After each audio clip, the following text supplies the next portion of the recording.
꿀잠 자는 야담 이야기. 보니와 개구리. 옛날에 한 소금 장수가 살았는데 이름이 개구리였습니다. 본 이름이 따로 있었는지 어땠는지는 몰라도 아무튼 개구리라고 했습니다. 남들도 개구리라고 부르고 자기도 개구리인 줄 알고 그랬습니다. 이 사람이 소금 장수니까 소금짐을 지고 여기저기 소금 팔러 다녔을 게 아니겠어요. 다니다가 어느 마을에 썩 들어가니까 한 커다란 기와집에 사람들이 구름처럼 모여서 웅성웅성하고들 있었습니다. 무슨 일 났나 하고 들어가서 물어보니까 아, 이 집에서 금항아리를 잃어버려서 그걸 찾느라고 이런다오. 했습니다. 값이 10,000금이나 나가는 금항아리를 잃어버렸는데 아무리 찾아도 못 찾겠으니까 집주인이 방을 붙였다는 것이었습니다. 누구든지 금항아리를 찾아주면 그 값의 절반을 주겠다. 이렇게 방을 붙여놓으니까 그걸 보고 사람들이 모여든 거랍니다. 나라 안에서 난다 긴다는 점쟁이들이 쥐모였으니 일이 나긴 났습니다. 사람 많이 모인 곳에는 반드시 뭐든 생기는 게 있는 법이죠. 얻어먹을 것도 있고 얻어들을 것도 있고 말이에요. 그래서 이 사람이 거기 들어갔습니다. 들어가서 점쟁이들 틈에 끼어 앉아서 떡 부스러기나 얻어먹으며 구경을 했습니다. 한참 그러고 있는데 일이 참 묘하게 돌아갔습니다. 그 난다 긴다는 점쟁이들이 아무도 물건을 못 찾는 거죠. 이러쿵저러쿵 시끌벅적 점을 친다, 주문을 웬다, 괴를 뽑는다 해봐도 다 허탕이었습니다. 어디에 있다 해도 막상 가서 찾아보면 없고 누가 가져갔다 해도 막상 불러다 물어보면 아니고 이 모양이란 말이죠. 일이 이렇게 되니 다들 슬금슬금 일어나 가버리고 나중에는 이 사람 혼자 남았습니다. 집주인이 보고는 당신이야말로 용한 점쟁이인가 보오. 여태 말 한마디 없이 자리를 지켰으니 반드시 일러줄 말씀이 있을 테죠. 하고는 극진히 대접을 했습니다. 여태 말 한마디 없었던 건 아무것도 몰랐던 탓이고 남들 다 간 자리를 지킨 건 얼떨결에 그리 됐을 뿐인데 말이에요. 아무튼 떡이야 술이야 상다리가 부러지게 차려주기에 잘 먹었습니다. 이제 와서 나 점쟁이 아니오 하기도 못하고 해서 그냥 주는 대로 넙죽넙죽 받아먹었습니다. 먹고 나서도 잠자코 앉아있기만 하니까 집주인이 참다 못해 죄쳤습니다. 이제 말을 해보시지요. 금항아리는 어디에 있어? 누가 가져갔어? 깜깜하니 어떡해요. 짐작이라도 가야 말이죠. 할 일 없어 혼잣말 비스름하게 그거야 네가 가져갔겠죠. 했습니다. 본 사람이 가져갔을 거란 말이죠. 말인즉 맞는 말 아니겠어요. 본이가 가져갔지 안 본이가 가져갔겠어요. 그런데 그 말을 들은 집주인이 반색을 하였습니다. 그럼 그렇지. 네, 그럴 줄 알았다니까. 하고는 식구들을 풀어보내더니 얼마 안 있어 사람 하나를 데려왔습니다. 그게 누군고 하니 본이라는 사람이었습니다. 동네 사람 가운데 본이라는 이름 가진 사람이 있었거든요. 본 사람이 가져갔다는 뜻으로. 네가 가져갔다. 했는데 진짜로 본이라는 사람이 있을 줄이야. 게다가 그 본이를 족치니까 정말로 금항아리가 나왔습니다. 진짜로 본이가 그걸 훔쳐간 것이었습니다. 다 알고 있으니 바른 대로 대라고 족대기니까 어디에 숨겨놨다. 이렇게 실토를 해서 금항아리를 찾았습니다. 참 신통방통하게 됐지 뭐예요. 그래서 집주인한테서 돈을 많이 받고 대접도 잘 받았습니다. 용한 점쟁이라고 동네방네 소문도 짜하게 났습니다. 그렇게 며칠 동안 대접을 잘 받고 이제 그 집을 나왔습니다. 나와서 또 소금짐을 짊어지고 여기저기 다니는데 저녁에 고개를 딱 넘으려니까 무엇이 시커먼 게 툭 튀어나와서 앞을 턱 가로막았습니다. 내 이놈, 너 때문에 내가 죽다 살았다. 너도 한번 혼나봐라. 하는데 가만히 보니까 그게 바로 본이었습니다. 금항아리 훔쳐갔다가 잡힌 본이란 놈 말이에요. 그 놈이 안 갚음하려고 나타난 거예요. 내가 그렇게 용하다면 이 손 안에 든 게 뭔지도 알 게 아니냐. 알아맞히면 살려주려니와 못 알아맞히면 내 손에 죽을 줄 알아라. 하고 주먹을 쑥 내미는데 그 안에 뭐가 들긴 들었나 봐요. 주먹 안에 든 것을 알아맞히라는 게죠. 그걸 어떻게 알아맞혀요? 가만히 생각하니까 이제는 영락없이 죽게 생겼거든요. 그래 한숨을 쉬면서 혼잣말로 중얼거렸습니다. 후유, 이제 개구리는 본이란 놈 손에 죽는구나. 그렇잖아요. 자기 이름이 개구리니까 개구리가 본이란 놈 손에 죽게 되었습니다. 아, 그랬더니 이게 웬일이에요? 그렇게 기세등등하던 본이란 놈이 그만 풀이 푹 죽으면서 손을 쭉 펴는데 보니까 그 안에 개구리가 한 마리 들어 있습니다. 개구리가 본이 손에 들어 있었습니다. 그러니 개구리는 본이 손에 죽는다. 하는 말이 딱 맞아 떨어졌지 뭐예요. 이렇게 신통방통할 때가 일이 이렇게 되니 본이란 놈이 탐복을 하면서 당신같이 용한 점쟁이는 이 세상 어디에도 없을 거야. 하고는 그만 바람같이 도망가 버리더랍니다. 소금 장수개구리는 그 뒤로도 소금짐 지고 여기저기 소금 팔러 다녔다는데 듣자니 지금도 저 강원도 두메산골로 다니고 있답니다. 바람원님, 옛날에 어떤 집에서 아버지하고 어머니하고 아들하고 세 식구가 살았는데 살다가 어머니가 세상을 떠났습니다. 그러니 어째요? 계모가 들어왔습니다. 그런데 계모가 아들 둘을 데리고 왔습니다. 그러니 뻔하지요. 데리고 온 아들 둘은 감싸고 돌면서 의부사들은 막 부려먹는 거예요. 들어온 아들 둘 다 나이가 많아서 형인데 계모가 형들은 머리가 좋으니 글 공부나 해라. 하고 글방에 보내고 막내는 몸이 튼튼하니 농사일을 해라. 하고 들에 보냈습니다. 그래서 막내는 형들이 글방에 가서 글 공부하는 동안 들에 가서 일을 했습니다. 형들은 날마다 잘 차려입고 책 끼고 글방에 가서 공자왈 맹자왈 하고 막내는 날마다 흙 묻은 옷 입고 지게지고 들에 가서 밭 갈고 김 매는 거죠. 그러느라고 까막눈이었습니다. 난 놓고 기억자도 몰랐습니다. 그러다가 글방 쉬는 날이 되면 계모가 형들은 눈이 밝으니 활쏘기나 해라. 하고 활터에 보내고 막내는 손이 빠르니 물고기를 잡아라. 하고 냇가에 보냈습니다. 그래서 막내는 형들이 활터에 가서 활을 쏘는 동안 냇가에 가서 물고기를 잡았습니다. 형들은 시시때때로 활 메고 화살 차고 활터에 가서 관역 마치고 막내는 그때마다 반도 들고 통발 차고 냇가에 가서 물고기 잡는 거죠. 그러느라고 무지렁이었습니다. 활시위도 못 당겼습니다. 그러다가 삼형제 다 나이가 들어서 형들이 이제 과거를 보러 가게 되었습니다. 먼저 문과 시험을 보러 가는데 계모가 형들 둘만 보내고 막내는 안 보냈습니다. 그걸 보고 아버지가 어째서 첫째, 둘째는 보내고 막내는 안 보내는 거요? 하니까 계모가 막내는 어리석어서 형들 글방에 글 공부하러 갈 때 저 혼자들에 가서 흙이나 파며 놀았지 뭐요. 그래서 글을 모른답니다. 하거든요. 그 말을 듣고 아버지가 그러면 형들 과거 보러 가는데 경마잡이라도 하게 딸려 보냅시다. 해서 막내도 따라가게 되었습니다. 형들은 잘 차려입고 말을 타고 가고 막내는 흙 묻은 옷 입고 말고삐 잡고 따라갔습니다. 과장에 가서 인제 저마다 자리를 잡고 앉았습니다.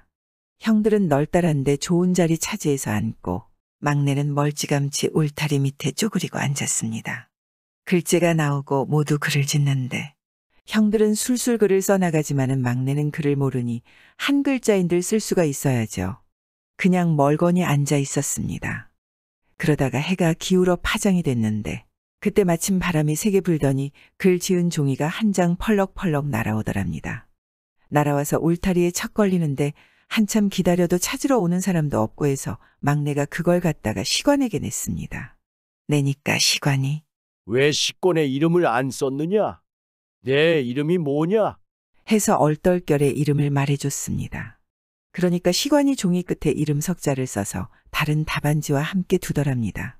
그러고 나서 며칠 지나 방이 붙었는데 아니 이게 웬일이에요. 형들 둘은 떨어지고 막내가 떡하니 붙었습니다. 그것도 장원급제를 했습니다. 그때 바람에 날아온 걸 주워다 낸 게 참 잘 쓴 글이었던 모양이죠. 어쨌거나 장원급제를 했으니 잘 됐지 뭐예요. 그러고 나서 얼마 뒤에 형들이 또 과거를 보러 가게 되었습니다. 이번에는 무과 시험이었습니다. 그런데 이번에도 계모가 형들 둘만 보내고 막내는 안 보냈습니다. 그걸 보고 아버지가 어째서 첫째, 둘째는 보내고 막내는 안 보내는 거요? 하니까 계모가 막내는 게을러서 형들 활터에 활 쏘러 갈 때 저 혼자 냇가에 가서 고기나 잡으며 놀았지 뭐요. 그래서 화를 쏠 줄 모른답니다. 하거든요. 그 말을 듣고 아버지가 그러면 형들 과거 보러 가는데 짐꾼이라도 하게 딸려 보냅시다. 해서 막내도 따라가게 되었습니다. 형들은 비단 옷 입고 활을 메고 가고 막내는 삼배 옷 입고 무거운 짐을 짊어지고 갔습니다. 과장에 가서 인제 차례로 시험을 봤습니다. 먼저 형들이 활을 쏘았는데 첫째는 5발 중 1발만 맞히고 둘째는 5발 중 2발만 맞췄습니다. 막내는 활을 한 번도 쏘아보지 않았으니 뭘 할 수 있는 게 있어야죠. 그냥 뒷전에서 구경만 하고 있었습니다. 그러다가 인제 차례가 다 끝났습니다. 그런데 그 많은 사람들 가운데 5발 쏴서 5발 다 맞힌 사람이 없었습니다. 장원이 없는 거예요. 그때 시관이 막내를 보고 너는 왜 활을 안 쏘느냐? 한번 쏘아보아라. 하고 끌어내서 관역 앞에 세우더니 활과 화살을 쥐어줬습니다. 막내는 얼떨결에 활을 들고 시위를 당겼습니다. 그런데 뭘 어떻게 쏘는지 알아야 말이죠. 그냥 잔뜩 시위만 당긴 채 가만히 서 있었습니다. 한참 동안 그러고 있으니 시관이 어서 쏘지 않고 뭘 하느냐? 하고 팔을 툭 쳤습니다. 그 바람에 화살이 시위를 떠나 피웅하고 날아갔습니다. 그런데 그때 마침 바람이 세게 불어서 화살이 방향을 틀더니 관역 한가운데에 척하니 맞지 뭐예요. 그러고 나서 둘째 발을 쏘는데 쏘자마자 또 바람이 불어서 화살이 관역 한가운데에 척 꽂혔습니다. 셋째 발도 그렇고 넷째 발도 그렇고 5째 발도 그랬습니다. 바람 덕분에 화살이 다 관역 한가운데에 날아가 척 꽂혔습니다. 그러니 5발 중 5발 장원급제죠. 이렇게 해서 막내는 문과 무과에 다 급제를 해서 벼슬을 받았습니다. 무슨 벼슬을 받았는고 하니 고을 원님 벼슬을 받았습니다. 바람 덕분에 과거에 급제해서 원님 됐다고 사람들이 다들 바람 원님이라고 했습니다. 그런데 바람 원님이 비록 글자 모르는 까막눈에 활 못 쏘는 무지렁이라도 고을을 어찌나 잘 다스리는지 백성들 칭찬이 온 산지사방에 짜더랍니다. 명의가 된 소금장수. 옛날에 한 소금장수가 살았습니다. 소금지게 짊어지고 온 사방 돌아다녔는데 그렇게 다니다 보니 하루는 산에서 날이 저물었습니다. 산속이니 집도 없고 절도 없고 하는 수 없이 한 데서 그냥 잤습니다. 마침 무덤이 있어서 그 무덤가에 소금지게를 세워놓고 잤습니다. 무덤가가 잔디도 있고 아늑해서 자기에 좋거든요. 자다 보니 무덤에서 두런두런 얘기 소리가 들리지 뭐예요. 가만히 귀를 기울여 보니 무덤 주인이 얘기를 했습니다. 무덤이 하나도 아니고 둘인데 하나는 이쪽에 있고 하나는 저쪽에 있었습니다. 그 무덤 주인끼리 얘기를 한단 말이죠. 모습은 안 보이고 그냥 말소리만 들렸습니다. 그러니까 홀령이지요. 여보, 할멈. 오늘이 나 죽은 날이니 제사밥이나 얻어먹으러 갑시다. 저쪽에서 그러니까 나는 오늘 손님이 들어서 못 가요. 영감 혼자서나 갔다 오. 이쪽에서 이러는 거예요. 가만히 보니까 둘이 부부인가 봐요. 그리고 오늘이 마침 영감님 제삿날인가 봐요. 그런데 소금 장수가 할머니 무덤가에 자고 있으니 할머니는 손님이 들어서 못 간다는 거죠. 그럼 나도 가지 말까? 안 되지요. 아이들이 제사밥 떠놓고 기다릴 텐데. 그래서 영감님 홀령이 혼자서 제사밥 얻어먹으러 갔습니다. 소금 장수는 참 이상한 일도 다 있다 하고 또 잠을 청했습니다. 잠이 얼핏 들었을까 또 말소리가 바로 곁에서 들렸습니다. 영감님이 이제 제사밥을 다 얻어먹고 다시 무덤으로 돌아왔나 봐요. 이번에도 모습은 안 보이고 말소리만 들렸습니다. 그래, 잘 얻어먹고 왔어. 이쪽에서 이러니까. 말도 마오. 그놈들이 밥에다가 구렁이도 넣고 바위돌도 넣어놨지 않겠어? 아, 그런 밥을 나더러 먹으라고 내놓다니 어찌나 속이 상하던지 손자 녀석을 끓는 물에 집어넣고 왔지. 저쪽에서 그러는 거예요. 가만히 보니까 제사밥에 머리카락도 들어가고 작은 돌도 들어갔던 모양입니다. 제사밥에 머리카락이 들어가면 홀령 눈에 구렁이로 베고 작은 돌이 들어가면 홀령 눈에 큰 바윗돌로 벤다 하거든요. 아무리 그래도 3대 독자 귀한 손자를 끓는 물에 집어넣으면 어떡하오. 그놈들이 몰라서 그렇지 뒷산 바위 밑 해골바가지에 고인 노란 물만 바르면 금세 나을 텐데. 소금 장수가 그 말을 새겨 듣고 이제 그날 밤에 잘 자고 이튿날 날이 밝아 일어났습니다.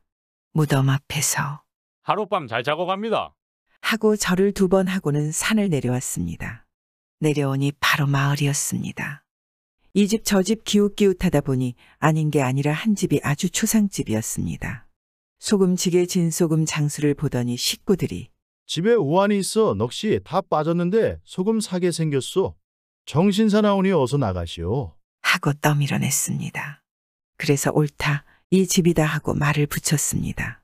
이때가 어린아이가 어젯밤 끓는 물에 대지 않았어. 하니까 식구들이 다 놀랐습니다. 그렇소. 그걸 어찌 알았단 말이오? 어젯밤 제사가 들었는데 갑자기 3대 독자 어린 것이 끓는 국솥에 빠져서 온몸을 데웠다오. 그래서 간밤에 들은 얘기를 해줬습니다. 홀령한테 들었다는 말은 안 하고 약 얘기만 했습니다. 내가 그런 데 쓰는 약을 좀 아니 내 말대로만 하시오. 지금 당장 뒷산 바위 밑에 가면 해골 바가지에 노란 물이 고여 있을 거요. 그 물을 가져와 댄 곳에 바르시오. 그러면 금세 나을 거요. 그러니까 그 집 식구들이 긴가민가 하면서도 그렇게 했습니다. 뭐 뾰족한 수도 없으니 말이에요. 지푸라기라도 잡을 형편이니 시키는 대로 해야지 어째요. 그래서 참 식구들이 뒷산에 가서 해골 바가지 노란 물을 가져와 아이 몸에 발랐습니다. 아, 그랬더니 금세 낫더래요. 언제 아팠느냐는 듯 된 곳도 낫고 앙앙 울던 아이도 울음을 뚝 그치더라는 거예요. 그러니까 소금 장수는 모 은인이 되었습니다. 아이고, 우리가 명의를 몰라봤습니다.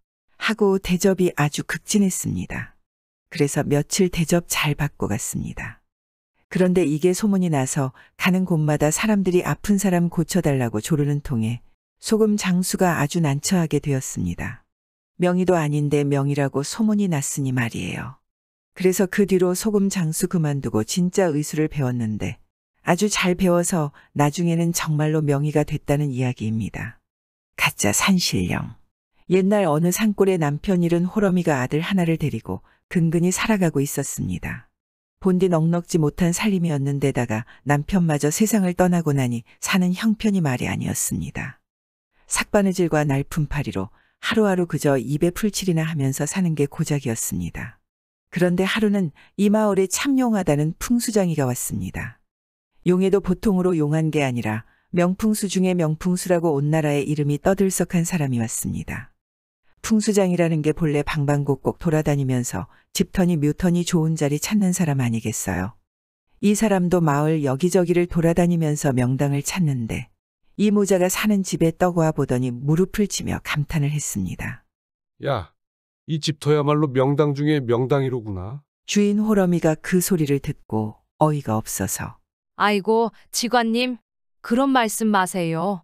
이 집터가 명당 중에 명당이라면 왜 우리 모자가 이렇게 박복하게 살까요? 했습니다. 그랬더니 풍수장이가 하는 말이 이 집터가 정승판서에다 만석군이 날 자리인데 집을 앉히는 방향이 틀어져서 복이 들어오다 도로 나간다고 그랬습니다. 그러면서 이 집을 헐고 새 집을 짓되 동남으로 돌아 앉혀 지으시오. 그러면 10년 안에 정승 판서에다 만석군이 날 거요. 이렇게 말했습니다. 그런데도 호러미는 그 말에 귀를 주지도 않고 남편 잃고 아들 하나 데리고 사는 호러미가 무슨 복에 정승 판서에다 만석군까지 바라겠어요? 두 식구 입에 거미줄이나 안 치면 호강인 줄 알고 살아야지요. 하고 말았습니다. 그런데 마침 그때 이 마을에서 제일 가는 부자 양반이 옆을 지나다가 그 말을 들었습니다. 부자가 들어보니 저 가난뱅이가 사는 집터가 정승판서에다 만석군이 날 명당 중에 명당이라고 그러는 거였습니다. 그만 슬그머니 욕심이 동했습니다. 저 집터만 차지하면 지금보다 몇백 배 더 부자가 될 것 같고 높은 벼슬도 할 것 같았습니다. 그래서 며칠 뜸을 들이다가 가난뱅이 호러미를 찾아가서 슬슬 구슬렸습니다. 내 돈을 후하게 쳐줄 터이니 이 집을 나한테 팔게나. 내가 모다 찌그러져 가는 이 집이 탐이 나서 그러는 게 아니라 자네 모자가 어렵게 사는 것이 딱해서 그런다네. 그래도 호러미는 선뜻 말을 안 들었습니다. 생원님 말씀은 고맙지만 이 집은 조상 대대로 살아온 집이라 팔 수 없습니다. 그 뒤로도 몇 차례 더 구슬려 보았지만 꼼짝을 않았습니다. 그래서 부자가 어떻게 하면 저 집을 손에 넣을고 밤낮으로 끙끙 앓다가 참 희한한 꾀를 냈습니다. 무슨 꾀를 냈는고 하니 캄캄한 밤중에 호러미네 집 감나무에 올라가서 산신령 흉내를 내기로 했습니다. 목소리를 산신령처럼 꾸며서 이사를 가라고 호통을 치면 제 아무리 벽창호라도 말을 듣겠지 싶어서 말입니다. 참, 이 부자가 그날 밤이 이슥하기를 기다려 호러민의 집에 살금살금 들어갔습니다. 가서 마당가에 있는 감나무에 기어 올라갔습니다.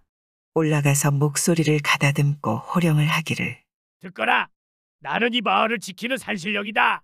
너희가 살고 있는 이 집은 운이 다했으니 어서 팔아넘기고 딴 데 가서 살도록 해라. 만약 내 말을 듣지 않으면 큰 화를 입으리라. 하고 그럴듯하게 꾸며댔단 말이에요. 주인 호러미가 들어보니 이거 참 야단났습니다. 아님 밤중에 난데없는 산신령님이 나타나서 집을 팔고 딴 데로 가라고 그러니 기가 막혔습니다. 그래서 걱정이 늘어졌는데 그 다음 날 밤에 또 산신령이 찾아와서 호령을 하였습니다. 어서 집을 내놓고 딴 데로 가라고 일렀거늘 왜 말을 듣지 않는고? 기어이 너희 모자가 황천길로 가고 싶은 게냐?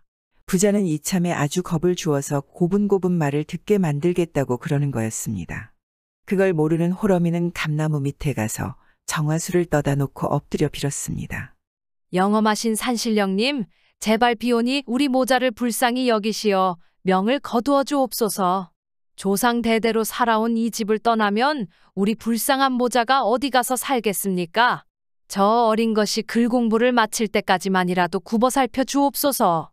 이러고 참 애간장이 타게 비는데 그걸 이 집 어린 아들이 숨어서 봤습니다. 아들이 보니 저희 어머니가 정화수를 떠다 놓고 빌고 들어간 다음에 감나무에서 시커먼 것이 훌쩍 내려오더니 어디론가 갔습니다. 가만히 뒤를 밟아보았습니다.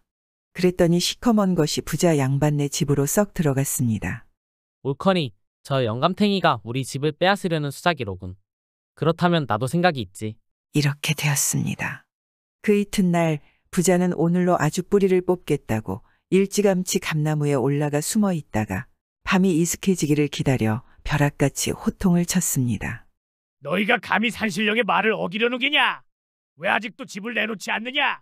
내 오늘은 옥황상제의 명을 받들고 왔으니 지금 당장 보따리를 싸지 않으면 유저를 내주리라. 그래놓고 이만하면 겁을 먹었겠지 하고 있는데 갑자기 머리 위에서 하늘이 찢어지는 소리가 나지 뭐예요. 네 이놈, 내가 언제 너한테 그런 명을 내렸느냐. 집터를 빼앗으려는 흑심을 품고 가난한 모자를 괴롭히다니 그러고도 내가 정령 산신령이란 말이냐. 내 하늘에서 모래비를 뿌려 너의 죄를 다스리리라. 하도 갑자기 당한 일이라 정신을 못 차리고 있는데 아닌 게 아니라 머리 위에서 우두둑 쏴하고 모래비가 쏟아졌습니다. 그러니 부자는 혼이 다 빠져나갔습니다. 아이쿠 옥황상제님 잘못했습니다. 다시는 그러지 않겠습니다. 하고 머리를 감싸쥐고 나무에서 뛰어내려 걸음 하나를 살려라 하고 도망을 갔지 뭐 별수가 있나요. 그러니까 이 집 아들이 부자보다 먼저 감나무 꼭대기에 올라가 숨어 있다가 부자가 옥황상제가 어떻고 하자마자 호통을 치고 모래를 한 줌 뿌려서 혼을 빼놓은 거예요.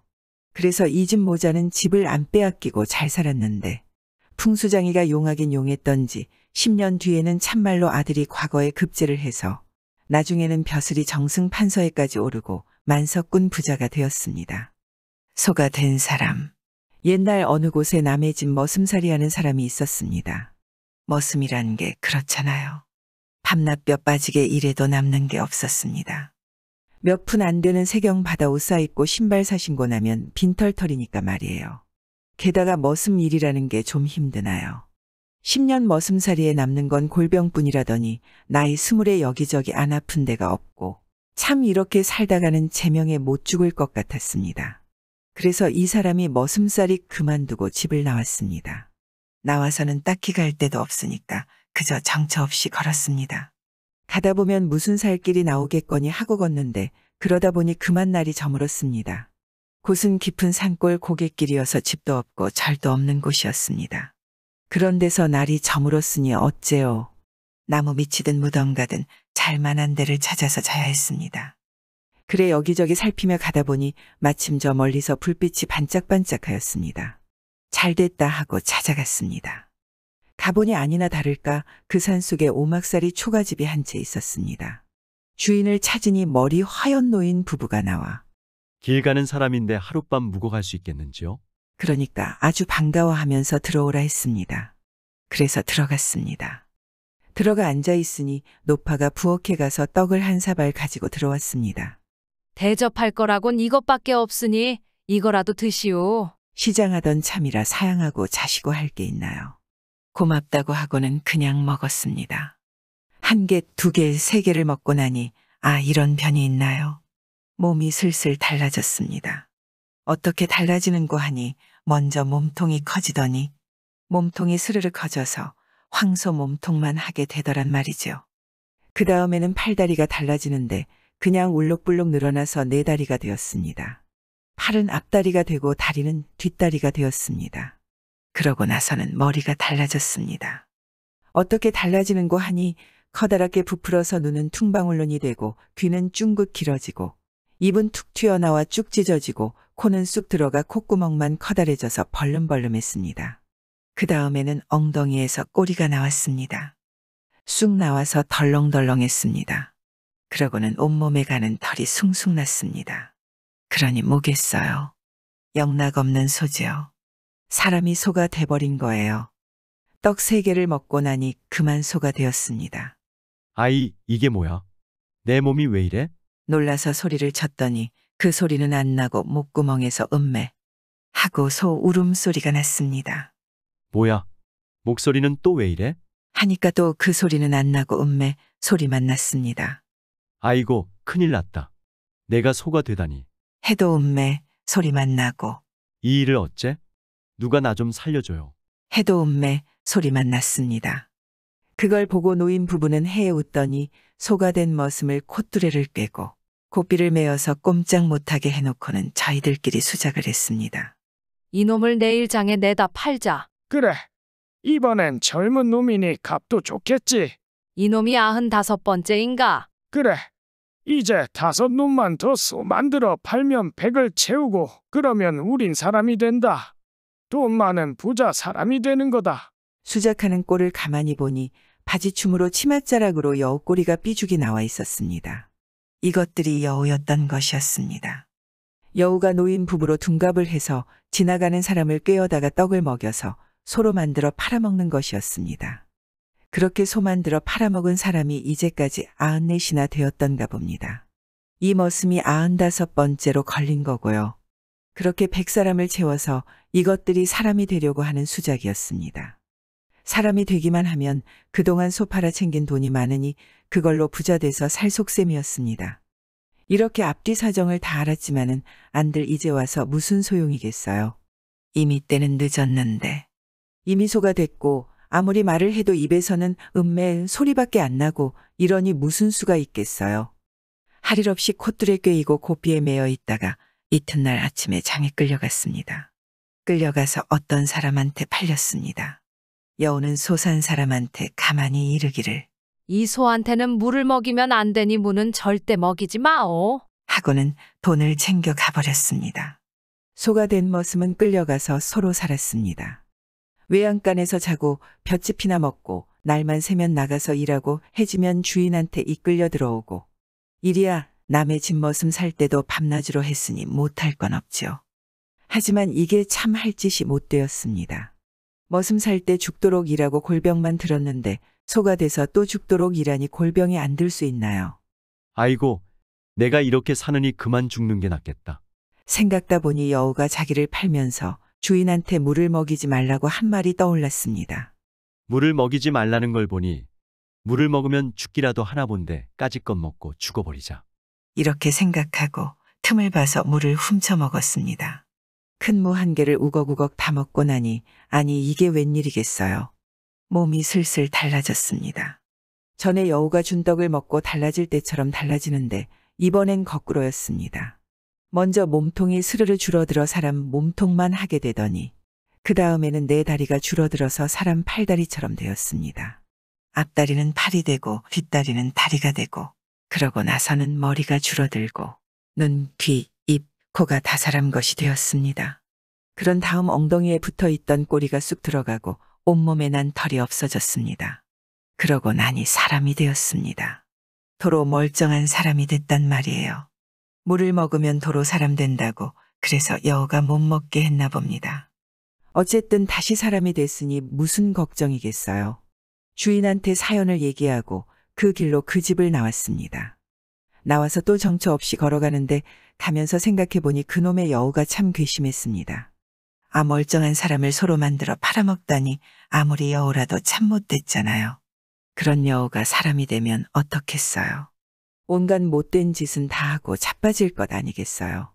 게다가 소 판 돈으로 부자 되어 살 텐데 못된 놈이 부자 되면 가난한 사람을 얼마나 괴롭히겠어요.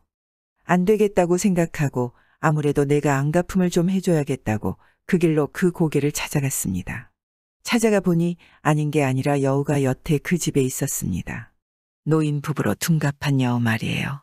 이따가 이 사람이 찾아가니까 또 반겨 맞아들였습니다. 그러고는 또 떡을 내놓으면서 먹으랍니다. 이 사람이 떡을 받아서 먹는 체하고는 안 먹었습니다. 입에 넣고만 있다가 틈을 봐서 꺼내어 삿자리 밑에 넣어놨습니다. 1개, 2개, 3개를 다 그렇게 했습니다. 그러고 나서 태연하게 가만히 앉아 있으니 이놈의 여우들이 밖에 나가서 저희들끼리 수군수군 수작을 했습니다. 이상하다. 왜 떡을 3개나 먹고도 소가 안 되지? 그러게. 저놈만 소로 만들어 팔면 이제 100을 채우는데. 들어보니 그새 4사람을 더 소로 만들어 팔아먹었나 봅니다. 그래서 99이 된 게죠. 이 사람만 소로 만들면 이제 100을 채운다는 얘기였습니다. 내가 떡을 잘못 만든 것 아니야? 내가 떡을 잘못 찐 것 아냐? 저희들끼리 옥신각신하더니 우리가 한번 먹어보는 수밖에 없다. 하고는 떡을 먹었습니다. 여우 둘이서 떡을 1개, 2개, 3개 먹으니까 일났습니다. 소가 돼버렸습니다. 여우가 소가 됐단 말입니다. 소되는 떡을 먹었으니 소가 안 되고 어쩔 거예요. 소가 된 여우를 이 사람이 얼른 달려들어 콧뚜레를 꿰고 고삐를 메어서 날이 박는 대로 장에 갖다 팔았습니다. 2마리 다 팔아 돈도 두둑이 챙겼습니다. 이렇게 보기 좋게 안갚음을 했는데 그러고 나니 여기저기서 소되었던 사람들이 다 도로 사람으로 돌아오더랍니다. 여우한테 홀려서 소가 되어 팔려간 99사람들이 모두 다시 사람 모습을 되찾았습니다. 그래서 다들 잘 살았답니다. 소가 된 여우는 아직도 어디선가 소가 되어 일하고 있을지 모르죠. 구독과 좋아요, 알람 설정 부탁드리옵니다.